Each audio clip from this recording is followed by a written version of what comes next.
దర్యాప్తును కారు బృందాలు ఐపీసీ 307 కింద కేసు నమోదు. సైబర్ ల్యాబ్లో వీడియోల విశ్లేషణ, అదుపులో దాడి, అనుమానితులు. గులకరాయి కేసు సీబీఐకి ఇవ్వాలి ఈసీని కోరిన ఎన్డీఏ నేతలు. అబ్బో, గులకరాయి కేసు గులకరాయితో అత్యాయత్నమా? క్వశ్చన్ మార్క్ వేసిండు ఏబిఎన్ రాధాకృష్ణ గారు. గులకరాయితో అత్యాయత్నమా? మరి దేంతో చేయాలి? గ్రానైట్ రాయితో చేయాలనా? గులకరాయితో చేసింది దాల్లా మీకు సంతోషం కలగలే? అరే గ్రానైట్ రాయి వేయాలనా అంటే? గులకరాయితో అత్యాయత్నం, స్వీయ దర్యాప్తుతో తేల్చేసిన జగన్ రోత మీడియా. ఎయిర్ గన్తో కాల్చారని టీవీలో కథనం, రాయి విసిరారంటూ పత్రికల్లో రాతలు. నుదుటిపై చిన్న గీతకే ప్రాణం పోతుందట, అదే నిజమంటూ పోలీసులు ఎఫ్ఐఆర్. నుదుటిపై చిన్న గీతకే ప్రాణం పోదు కానీ పెద్ద కత్తితోని పొడువు. ఏబిఎన్ రాధాకృష్ణ గారు నుదుటిపై చిన్న గీత పడ్డదని మీకు అనిపిస్తుంది. కత్తితోని పడవండి మనుషుల్ని. కత్తితోని పడితే చంపేస్తే కస చంపితే మీకు అప్పుడు తృప్తి ఉంటుంది. ఒక ఒక ఒక వార్తాపత్రిక, ఒక పొలిటికల్ లీడర్లుగా స్పందించాల్సిన తీరు ఇదేనా? చిన్న గీత పడ్డది గులకరాయిగా, గులకరాయికే కేసు పెడతారా? నీకు తగిలితే తెలిసింది. అది ప్రజలు ఉమ్మేస్తున్నారు. మీ పత్రికలు, మీ రాతల పైన ప్రజలు ఈసడించుకుంటున్నారు.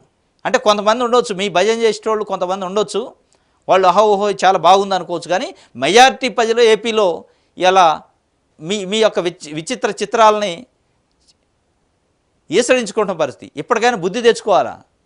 మీరు ఏం కేసు పెట్టాలో మీరు చెబుతారు, ఏ సెక్షన్ పెట్టాలో మీరు చెబుతారు, దర్యాప్తు ఎట్ట జరగాలో మీరు చెబుతారు. ఒక టీవీలో ఇంకొకటి వచ్చిందట, వార్తాపత్రికలో వచ్చిందని గవర్నమెంట్ ఏం చేస్తుంది?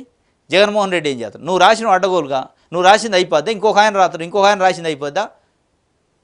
దాన్ని పట్టుకొని టీవీలో అది ఇచ్చారు కదా, పేపర్లో ఇది ఇచ్చారుగా, కేసు ఇది ఎందుకు పెట్టారంటే అంటే టీవీలో పేపర్లో ఇచ్చిన దాన్ని బట్టి కేసులు పెడతారా? టీవీ పేపర్లో ఒక్కొక్క దానికి కొంతమంది కరపత్రాలు ఉన్నాయి. మీలాంటి తెలుగుదేశం పార్టీకి కానీ ఇంకో పార్టీకి కానీ కరపత్రాల లెక్క, మైకుల లెక్క పనిచేసే టీవీలు ఉన్నాయి. వాళ్ళు చెప్పేది దీనికి కేసులు పెడితే అయిపోయా. ఇంకోటి ఏమంటుండే, గులకరాయి కేసు సిబిఐకి ఇవ్వాలి అని ఎన్డీఏ నేతలు అడుగుతుండ్రు. ఏ సిబిఐ? 2018లో ఏపీలోకి సిబిఐ రాకుండా గైడ్లైన్స్ ఇచ్చి జీవో ఇచ్చిన సిబిఐయా, లేకపోతే చంద్రబాబు నాయుడు బ్యూరో ఆఫ్ ఇన్వెస్టిగేషనా సిబిఐ అంటే? ఏ సిబిఐ మీరు అడిగేది?